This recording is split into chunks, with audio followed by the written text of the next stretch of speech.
জেলা, ফরিদপুর জেলা, ফরিদপুর সদর, নগরকান্দা সালতার সকল নেতৃস্থানীয় নেতারা এবং নেতৃবৃন্দ এবং সকল স্তরের নেতৃবৃন্দ এখানে উপস্থিত, যারা ছাত্রদল, যুবদল, মহিলা দল, কৃষক দল, সকলকে আমার সালাম।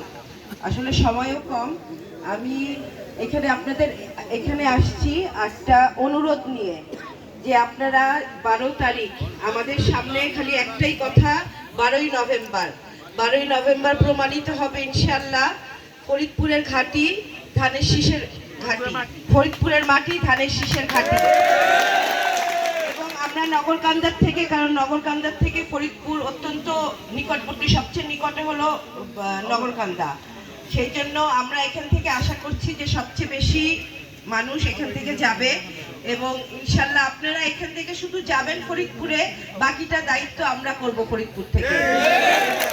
এবং আমি এতটুকু বলতে চাই যে শহীদুল ইসলাম বাবুল ভাই কৃষক দলের জেনারেল সেক্রেটারি, ওনার নেতৃত্বে উনি এই মাটির সন্তান, এবং এই মাটির সাথে আমারও কিছু আসলে একটা নারীর টান আছে। আমার আব্বার দাদি উনি নগরকান্দার মহিলা ছিলেন, সেই জন্য বাবুল ভাই যখনই আমাকে এখানে ডাকে আমি সেই জন্য সবসময় আমি আপনাদের মাঝে ছুটে আসি। আমার একটা অন্যরকম একটা টান এখানে আমি অনুভব করি।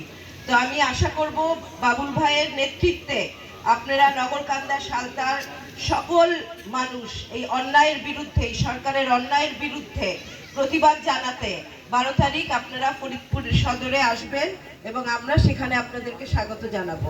ধন্যবাদ।